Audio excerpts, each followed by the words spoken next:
অসমকে অশান্ত করার জন্য চলছে ভয়ঙ্কর ষড়যন্ত্র এই মন্তব্য করেছেন অসমের মুখ্যমন্ত্রী ডক্টর হিমন্ত বিশ্ব শর্মা। তিনি বলেন, গত 4.5 বছর ঘরে শান্ত ছিল অসমের পরিবেশ, হঠাৎ সক্রিয় হয়ে পড়েছে মৌলবাদী শক্তি। অসমে ধরা পড়ছে বাংলাদেশ থেকে আসা মানুষের সংখ্যা।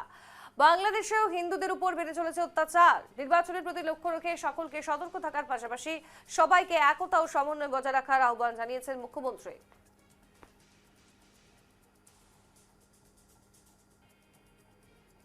অসমত এটা বহুত ডাঙৰ ষড়যন্ত্ৰ চলি আছে। কালিও মোৰ গৃহমন্ত্ৰী ডাঙৰীয়াৰ লগত কথা হৈছিলে। আপোনালোকে চাব, যোৱা 4.5 বছৰ অসমখন একেবাৰে ঠাণ্ডা আছিল। ছাডেনলি অসমত মৌলবাদী শক্তিসমূহ এক্টিভ হৈছে। আমি বাংলাদেশৰ পৰা অহা বহুত কেইজন মানুহক ধৰিছোঁ আৰু বাংলাদেশতো হিন্দুৰ ওপৰত অত্যাচাৰ বাঢ়িছে।